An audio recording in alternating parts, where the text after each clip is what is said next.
education was the dominant issue in the last Virginia elections. But what was so interesting is how the left responded to this whole question of school choice, educational freedom. And you're probably not surprised, we all got called racists. In fact, we're now being told that school choice is just some sort of, hidden dog whistle, where really it's just a chance for a bunch of white supremacists to get together and share their ideas while excluding other people. Well, personally, I don't think anything could be further from the truth. And we have a very special guest with us here today who's going to explain that. His name is Corey DeAngelis. I'm going to read off some of his bio here because you need to know who you're about to hear from. Because as I like to tell my listeners, this whole program is about helping you make the argument. And I cannot think of a better guy to have on to help you make the argument to your friends, your families, your coworkers on why genuine educational freedom is so critical for every student, but I would even argue especially for those students that are currently being denied any sort of access to choice within our public school system. So we have Corey DeAngelis, is the National Director of Research at the American Federation for Children, and Executive Director at the Educational Freedom Institute, an adjunct scholar at the Cato Institute, a senior fellow at Reason Foundation, and he was named on the Forbes 30 Under 30 list for his work on education policy. He also received the Buckley Award from America's Future in 2020. Corey, thank you very much for being on with us on Making the Argument. Hey, thank you so much for having me, Nick. So real quick, we just gave everyone kind of a quick overview of the, the academic prowess you represent. Why is this the issue? Because again, relatively young guy, why is this the issue that just really drives you and that you are passionate about? Well, actually, I attended government schools for 13 years growing up. So if I make any mistakes on the podcast, that's probably one of the reasons. But really, in high school, I had the opportunity to go to something called a magnet school, which is still a government-run school run by the district, but you're not residentially assigned to it. So these types of schools don't have as much monopoly power as the traditional system where kids are residentially assigned based on geography. And I saw that had a big positive impact on my life trajectory because it was a better opportunity for me. And I would like other families to have educational options at the same time. But it shouldn't be limited to schools that are operated by the government. The money should follow the child to wherever they're getting an education, which could be a magnet school. It could be your government-run, residentially assigned school. It could be a charter school, private school, or homeschooling option. The education funding is meant for educating the child, not for propping up and protecting a particular institution. So we should fund the student as opposed to the system. And so that really opened my eyes to these kinds of opportunities growing up. And then also I did my bachelor's and master's in economics, which really opened my eyes to the big problem in K-12 education in America, which happens to be we have these geographic residentially assigned monopolies that are further buttressed by compulsory property tax funding. And so that opened my eyes thinking about it through an economic lens. But then also I started doing my PhD at the University of Arkansas after that, where I started to look at the real life impacts of these programs on the ground. My first study looked at the Milwaukee voucher program and how that had an association with the reduction in crime at the same time. And then lastly, look, if you fix education, you can fix about everything else. A lot of the problems we're seeing in society today, I would argue, are caused by 13 years of indoctrination and miseducation. So everything you just said there sounds perfectly reasonable. And here's the crazy part. I didn't hear a hint of white supremacy, or fascist ideology, and anything you just said. It was all about providing freedom, and it was about providing options and choice and funding to any student, of any background. And so here's what I find fascinating. We saw this in Virginia, and we've seen it historically, but it really came out in Virginia this year when we were seeing all the problems that was popping up in our kids' curriculum. And it was fascinating to watch the left say things like CRT is not in your elementary schools. And then we would point out, like I pointed this out in a debate. I said, okay, well, here's the Virginia Department of Education website, right? I didn't go to Heritage Foundation. I didn't go to Reason. I didn't go to Cato. I went to the Virginia Department of Education website and I read off what was there, right? I didn't make it up. I didn't take it out of context, read it off what was there. And I still had people on the left saying, well, that's ridiculous. It's not there. And then all of a sudden it was, well, okay, if it is there, the only reason you don't want it there is because you're a racist. It's like, so wait a second. A second ago, A second ago, you were promised me this wasn't there because you recognized that there was something, problematic about having this kind of curriculum in our schools. And now you're telling me I'm a racist if I don't want it there. And I started to dig into this question, right? Because I genuinely want to understand where somebody that opposes school choice or greater educational freedom, where they're coming from, because it just seems so intuitive. And here's what I discovered. Now, I discovered that there's one part of this that is entrenched. There's a lot of money to be made as being a part of the government monopoly, right? If you're a part of that group, if you're within the lobbying organizations, within the very, very high-paid administrators group, this can be a very sweet deal. And I'm not saying you don't care about education, but don't tell me there isn't a conflict of interest there with respect to maintaining the status quo. So right off the bat, I understand why some of these people are just engaging in this kind of propaganda to tell me, well, you're a racist if you don't agree with us. Then I talked to some other people that have never accused me of being a racist for supporting school choice, never accused me of being a bad person, but they don't like it. I was like, okay, why is this? And here's what I found. I found that for some people, especially some older people that had kind of fought through the civil rights movement within Virginia and other places around the country, they had seen the word school choice be used by people that legitimately, they did have a racist angle. And it's almost like they dirtied this term for a group of people so that when we use it, it kind of hurts the conversation. So here's what I'd like to do. Fully acknowledging that any idea can be abused or it can be perverted or it can be used for something nefarious. It doesn't mean the idea itself is bad. So how do we fight back against this narrative that when we say school choice, we're really dog whistling for segregation or something like that? When, again, I know for me and I know for everyone I know within the school choice movement, it has nothing to do with that. It has everything with individual empowerment. So how do we fight against that narrative? Well, let's point out the history of the public schools. There's racist history in public schools. And if you look at Virginia, the Virginia teachers unions buddied up with the segregationists in the 1950s and fought against school choice. They fought against vouchers to go to private schools because these segregationists knew that it would lead to racial integration, as predicted by Milton Friedman in his works in the 1950s as well. And Phil Magnus at AIER actually wrote a great Wall Street Journal article about this. He actually titled it the anti-racist history of school choice. So there's two sides to the story here, that it could be used for means of segregation, but it could also be used for means of integration. And segregationists have opposed school choice because they know it leads to integration. And if you look at the evidence today, that's what's more important, right? What happens on the ground today? Well, first, the public schools are already severely segregated because they are determined. Your attendance is determined by your zip code, which are also segregated. So if you want to talk about systemic racism, one of the best examples of systemic racism in the United States today are the racially and economically segregated government-run schools of today. But if you look at the evidence, EdChoice, the 1, 2, 3s of school choice, they've summarized about 9 studies that exist on the topic.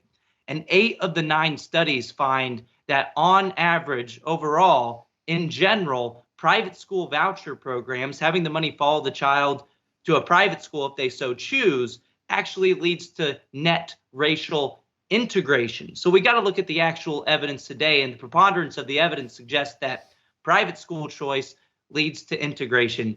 And look, even if they got the history right on this argument against school choice, it's something called a genetic fallacy. And you alluded to this in your question, that just because something might have had nefarious means a long time ago, doesn't mean that the means for using those types of programs are the same today.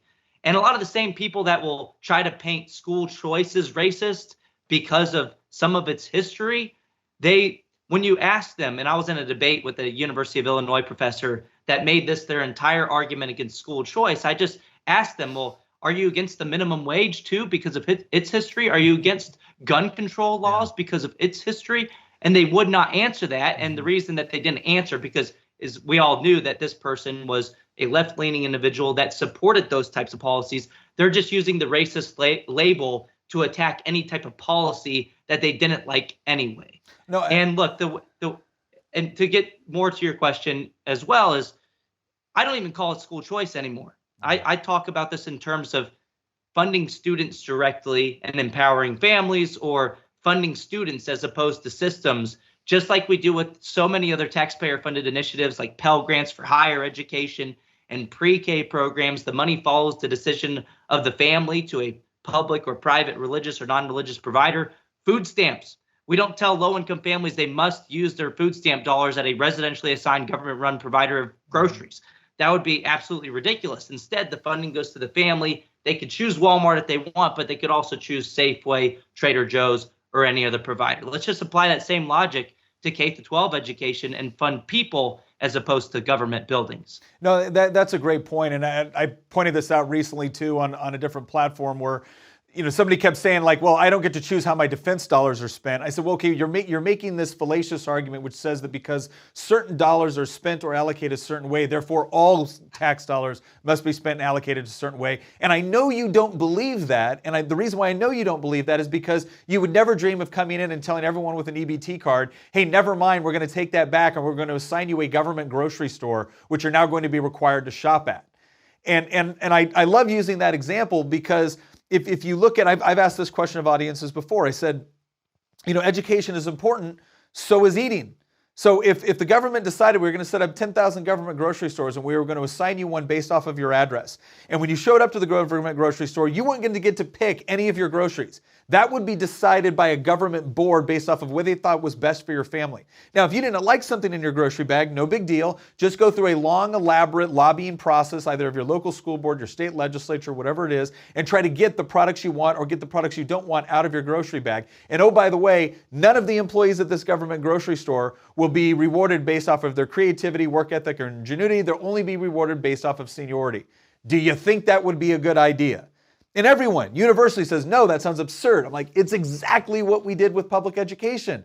You are assigned to government school. You have no say really, you have no real say over your curriculum, over your teachers, over your classes, like none of it.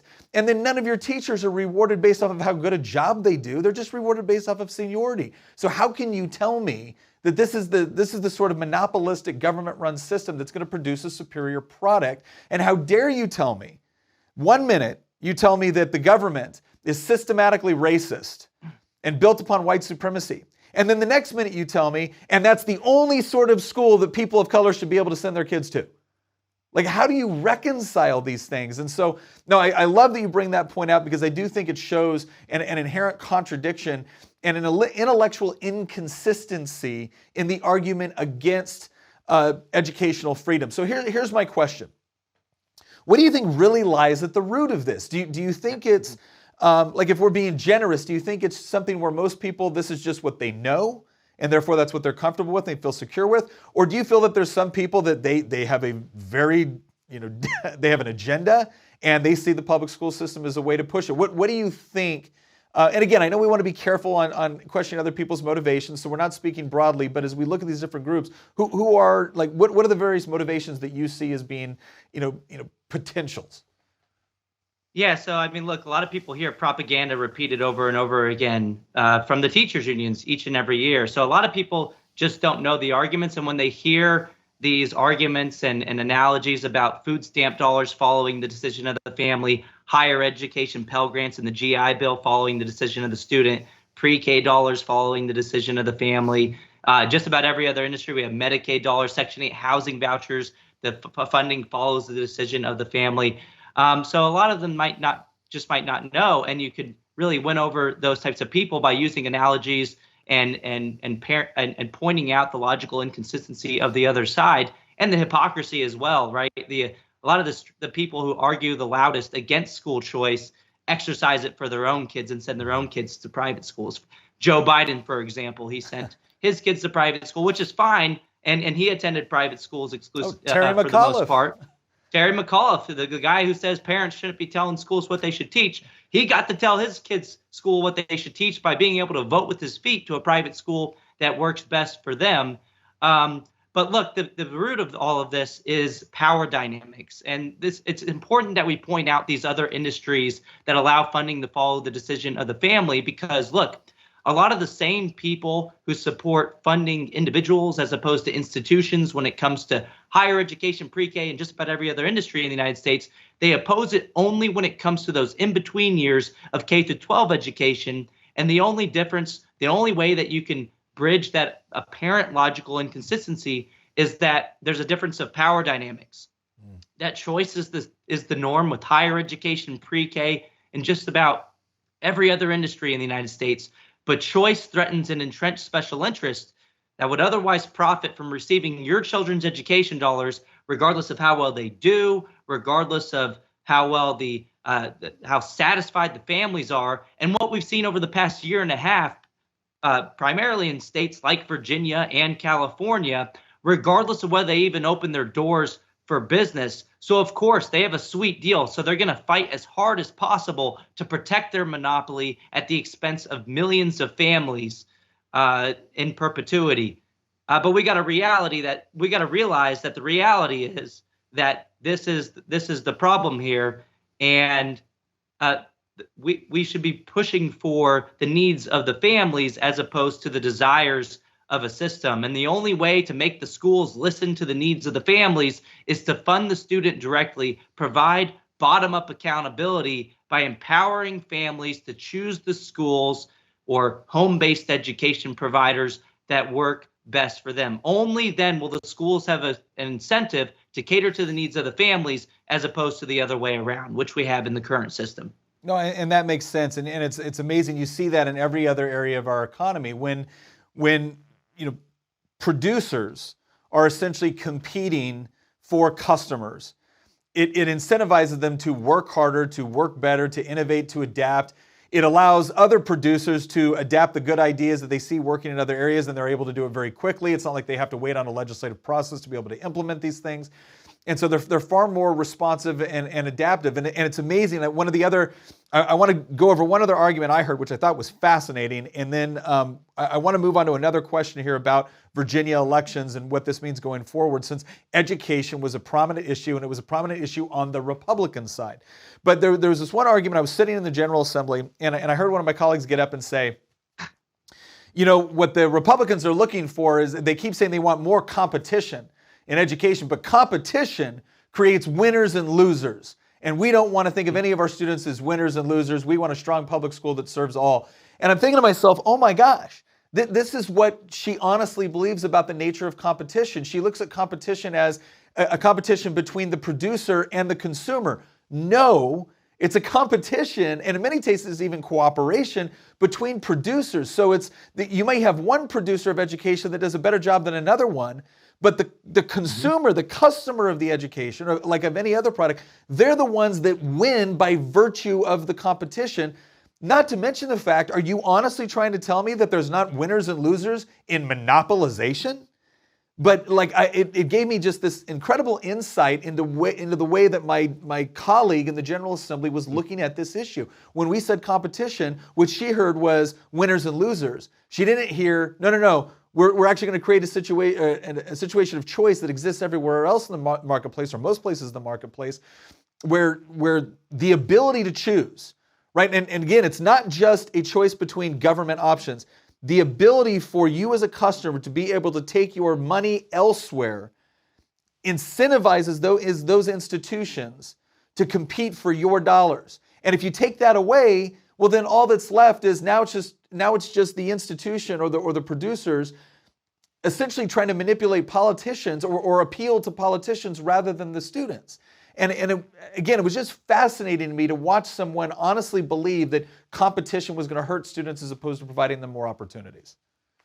We already have winners and losers in the current system. Are they really trying to argue that public schools, we shouldn't even really call them public schools because they're not public in any meaningful sense of the word.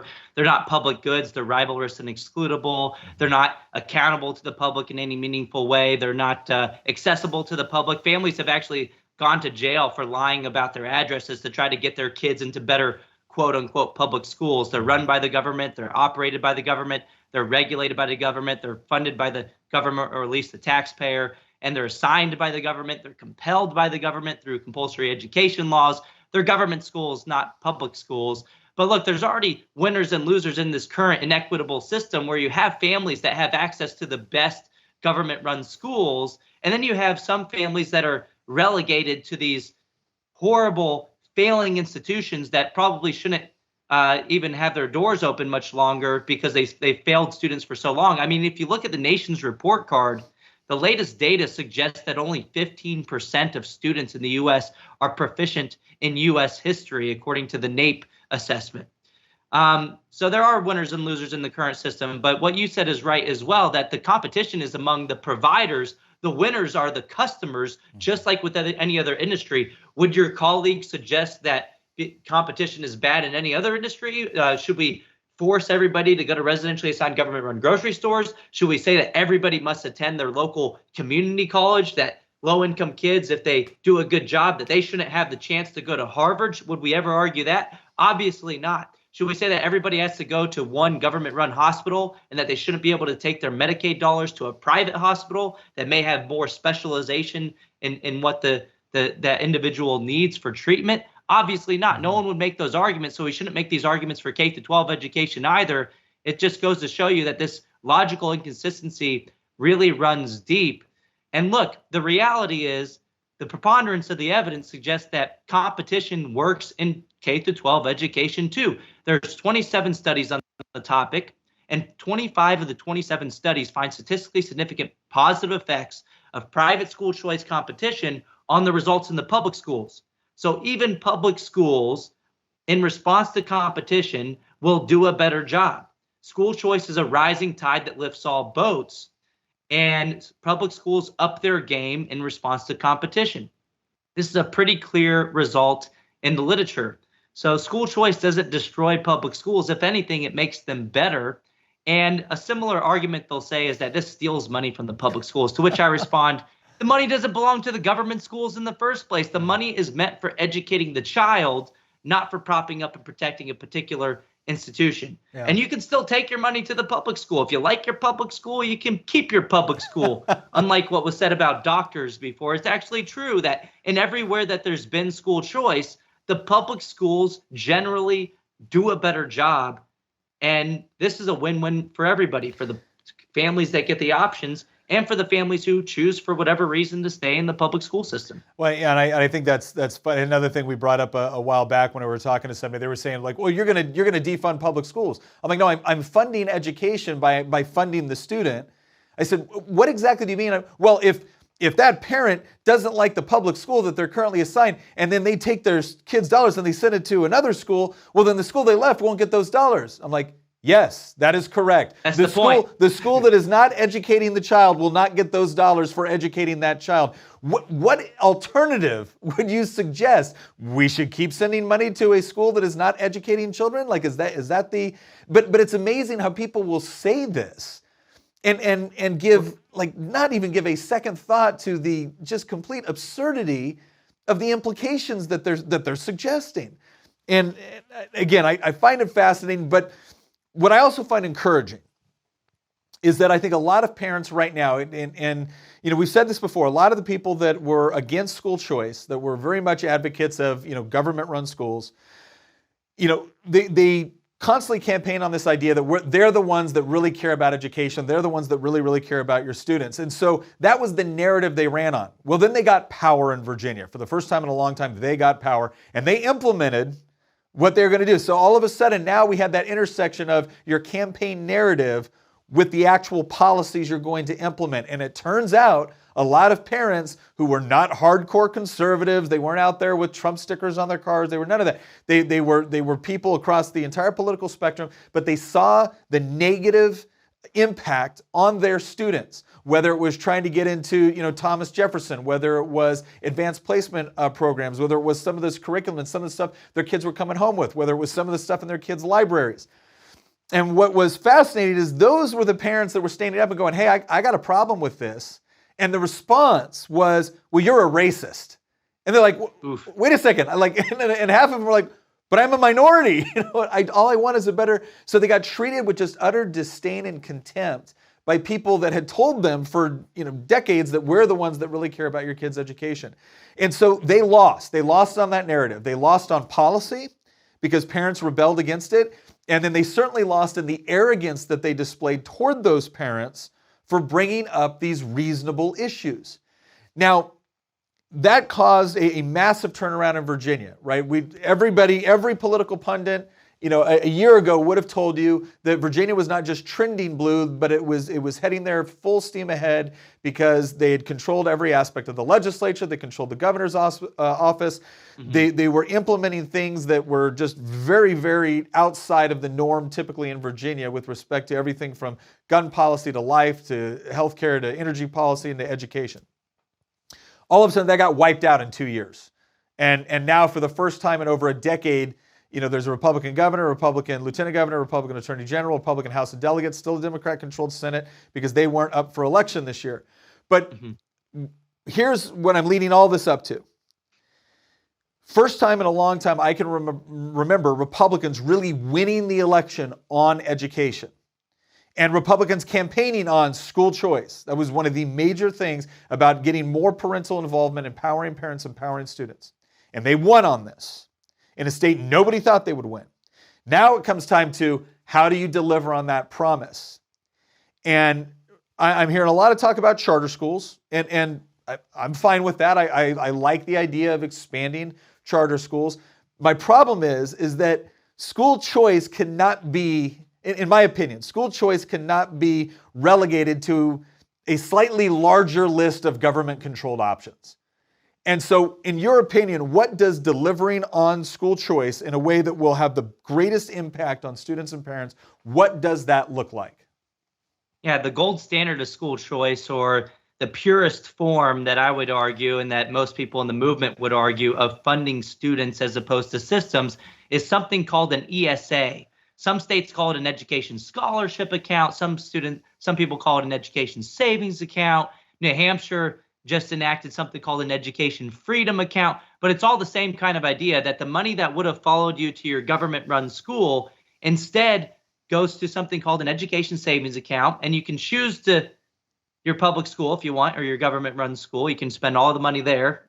Or the money would follow the child to the education savings account, and you could use that money for any approved education expenditure. So you could use that for private school tuition and fees, private tutoring, textbooks, other instructional material. Special needs students can use it for special needs therapies, any approved education expenditure. It moves the conversation from school choice to education choice, because let's be real, schooling is just one way to achieve an education. And in some ways, schooling could be antithetical to education if it does a bad job, like we've seen in the current system. But the education savings accounts are the kind of the new frontier of educational freedom. And the number of states this year that enacted education savings accounts actually doubled from 5 states to 10 states. And several other states, 19 states total, have enacted or expanded in 2021 some type of program to fund students as opposed to systems. We're calling 2021 the year of school choice. And one of the best parts about it is it's probably the teachers union's own fault. They've overplayed their hand, and they've awakened a sleeping giant, this new special interest group, parents that want more of a say in their kids' education. Usually special interest group means something nefarious, and it's someone pushing for goodies from the government. But look, parents are a new power player in town, and they're not going away anytime soon. They've seen what's going on in the kids' classroom. They felt powerless in 2020 with the school closures, and they don't want to feel powerless ever again. So it would be wise for politicians to really listen to these parents and what they want. And look, these parents have realized that there isn't any good reason to fund closed, failing institutions when you can fund the students directly instead. Support for funding students directly is at an all-time high. Nationwide, we've seen a 10 percentage point jump in support for school choice policies, according to the latest Real Clear Opinion research numbers relative to April of 2020. And this is the way to do it. Education savings accounts are the gold standard of educational freedom. So, and again, I think that makes perfect sense. And you brought something up in that is interesting. I want to kind of go into this a little bit, because there's a distinction that needs to be made that seldom is whenever we're talking about education. And it's this conflating of terms between education and schooling. Now, that's not to say that there's something wrong with schooling. There isn't. But we all understand that education is a far broader term than just schooling. And yet, whenever we get into these conversations within the legislature or in the media and whatnot, they're used almost synonymously. Public education is public school. And it's like, well, no, schooling is one of the ways that you get your education, but it certainly shouldn't be the exclusive way that you receive your education. And I think what happened during COVID with the lockdowns, and then when kids went back to school and there were still mask mandates and there was all these other questions about, separation and could you play together at recess and all this other question, many parents were just tired of. And then we look at all the numbers for the learning loss, which has just been devastating. I think there's a lot of parents saying, wait a second, okay, I like the fact that you're doing a charter school, but that still doesn't answer the question of what happens when you close everything down to include the charter school because of a new variant. And now I have no mechanism by which to get my kids the education that they're still going to need during that time. And I think that's where the ESA really comes into effect. It says that, look, if you're going to shut down and you're going to essentially deny me access to, in Virginia, what is a constitutionally protected service, well then what's my alternative? And so I need educational alternatives. Parents need educational alternatives that go beyond dropping their kid off at a bus stop or at a building. Yeah, Nick, and that's important to point out that charter schools are a good step in the right direction, but for most listeners, they might not even know what a charter school is. They're kind of a quasi-public, quasi-private schools. They can be privately operated, but they're taxpayer funded a lot of times, and including in Virginia. In order to open up, you got to get approved by the neighboring district, your competitor, which is an absurd conflict of interest. Just imagine if you were a Burger King and you wanted to open up, you had to get approval from the McDonald's next door. Yeah. Of course, the McDonald's would come up with 1,000 reasons for why they didn't want you to open up. But the main reason, obviously, that they probably wouldn't say out loud is that they don't want to have to compete with you. Yeah. So in Virginia, I think you only have like 7 or 8 charter schools total right now. So there's ways to tweak the law to allow for more charter schools to enter the market. But what you're saying is right at the same time, that even if you get a bunch of charter schools, on paper, they're still quote unquote public schools by definition, according to Virginia law and every other state that I've seen with charter schools as well. So they're subject to regulation, they're subject to control by the government, and that could be a problem. Like when you have a COVID disaster, you could have all the charter schools closed and the private schools open. And while this is a step in the right direction, it can't be the only thing that Virginia does going forward. This is a once in a lifetime opportunity where we have a groundswell of support for educational freedom, and charter schools are just one part of that. But the purest form, the best way to go forward that most states are introducing bills with this is this idea of the money truly following the child, and in the form of an education savings account would be the best way forward. And with education savings accounts in some states, you can use them for private schools, but you can also use them for charter schools as well. And you can also use them for courses at public schools. You can really piece together the education with an education savings account. So this offers the most flexibility and customization on the part of the parents. It's the way to truly empower parents with their kids' education. No, I think, and again, as I look at all of this, what the goal for me has always been with respect to educational freedom. And it's part of the reason why I find the accusation that I would have some sort of nefarious racist purpose in doing this so offensive, is because when I got out of the military and we weren't sure where we were going to move, we started homeschooling our kids. And then we found homeschool co-ops. It wasn't a permanent solution for us at the beginning. It was just something that we were looking to do.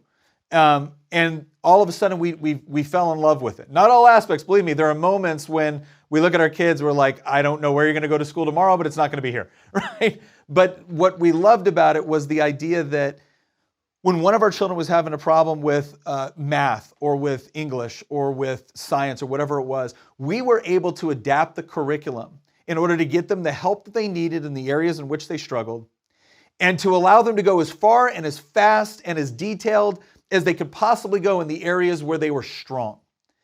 And it helped give us a profile for what each one of our children needed. And here's what I found. With my 3 children, and I have a 19-year-old, a 16-year-old, and my youngest daughter is about to turn 14. the way they learn is significantly different. They came from the same two people, but the way that they learn is significantly different. Their interests are significantly different. The help that they need in on different courses, significantly different. And because we weren't constrained by a government-controlled monopoly, when we saw a problem, we were able to respond right away. And by the way, I don't mean an expensive solution. We were able to find good, easy, affordable solutions, tutors, curriculum, textbooks, YouTube videos, Khan Academy, like a number of things to be able to help equip our children to be able to get an education that gave them a well-rounded experience, but also set them up for what they wanted to do in the future. I want every parent to be able to have that. And I especially want parents that have been trapped for generations now in a failing school that they were assigned by their government. I want them to be able to break free of that. And I find it just horribly, intellectually dishonest for someone to tell me, no, it's better for that child to stay put in the system that you control as a politician, not them as a parent. And so here's what I would like to kind of like, to once again, the whole purpose of this podcast is to provide people the arguments to be able to defend a free society, to be able to defend greater choice and education among a variety of other issues. What would you recommend they study? So again, we're talking about a lot of people, they're not going to get their PhD in economics or education, right? They've got other things, they've got busy lives, but they want to be informed, they want to be able to talk about this. Where do you send them to be able to get more information, whether it's a YouTube channel, a book? Where do you send them? Follow me on Twitter. I tweet about this nonstop. I share the updates on different bills that are floating around legislatures. They're already starting. I tweeted out this week that Missouri and South Carolina, they've already introduced bills, pre-filed bills for this coming session in January. I have a feeling we're going to have a lot of states with action on the school choice front this year. And 2021 was the year of school choice, but 2022 might be a repeat year because look, the parents are mobilized. They're not going away. They're not going to forget what happened over the past year and a half. And they're going to fight harder for the right to educate their kids as they see fit, harder than anybody will fight to take that right away from them. So at DeAngelis Corey is my Twitter account. But you can also, if you want to just study more on school choice, I have a co-edited book with Cato Institute's Neil McCluskey. It's called School Choice Myths, Setting the Record Straight on Education Freedom. It's available at Amazon. You could just Google school choice myths and you'll be able to find it. And then lastly, there's been so much of a push towards educational freedom. One evidence is through the polls that we've seen. Some more evidence is the Virginia elections.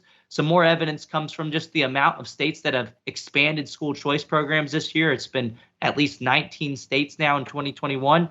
And some more evidence is that there's this new education freedom pledge, edfreedompledge.com, or if you want to type the whole thing out, it's educationfreedompledge.com. And nearly 300 legislators from at least 30 different states, including Nick, have signed this pledge to support parental rights and educational freedom, including things like education savings accounts going forward. And over 2,000 voters have signed up to pledge to support candidates who support these policies that embrace educational freedom and empower families to choose the best education for their kid. edfreedompledge.com. So yeah, I want everyone here, as you're listening to this, whether you're driving, whatever you're doing, once you get time, go look that up. Also, so you get it again, it's at DeAngelis Corey, right, on Twitter. And the reason why this is important is because he's absolutely right. Corey is constantly on there giving updates about what is happening all across the country. He's also on there kind of debunking some of the arguments. And I want to do a special plug too for the school choice myths, because that's what I think hangs up a lot of people. That's what causes, and look, this is a tactic that has been used by the left for a long time now, and that is anytime you disagree with them on a policy, they accuse you of racism, they accuse you of bigotry, they accuse you of sexism.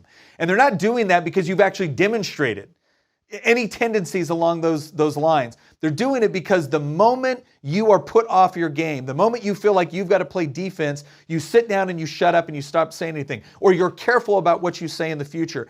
And getting books like this that will help you debunk those myths is what's going to empower you, so that when someone comes up from the left and says, oh, well, you're a racist, you're like, no, stop right there. I'm not putting up with that because that has nothing to do with what I want. In fact, I have some questions for you about bigotry. If you're going to insist that the country is both systematically racist and that people of color should only be allowed to send their kids to government-run schools, because if that's going to be the position you take, then you're going to have to explain your position. You're going to have to explain why you're not racist. You can't accuse me of that, right? And that's the sort of, that's what we want. We need empowered advocates. And so when you've got people like Corey DeAngelis that have done this work, that have compiled this information, they put it in an easy place for you to be able to find, for you to be able to share with others.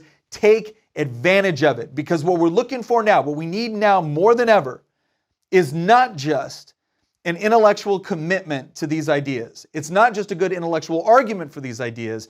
We need people that are going to step out boldly and refuse to be afraid by those that would intimidate you and get you out of the marketplace of ideas, because that's exactly what they're doing. And quite frankly, we're at a point where our children cannot afford for us to sit on the sidelines. Corey, I want to thank you so much, not just for being on today, but for all of the work that you do here. Would love to follow up with you sometime in the future, maybe after session, maybe do a recap of what we managed to do in Virginia, because, again, it's going to be guys like you. You help make the argument for why we should elect pro-educational freedom legislators, and now you're going to play that important role of keeping us accountable. So thank you very much for all you do. That's right. Happy to join you anytime. Thank you so much, Nick. All right. Once again, thank you for joining us on Making the Argument, where we make the arguments to defend a free society. Please like, share, subscribe. Go to Apple Podcasts, Spotify, YouTube, all the different places. Also, make sure you're going over to Twitter and signing up to follow DeAngelis, @DeAngelis Corey on Twitter. Once again, thank you for joining us, and we'll see you next episode.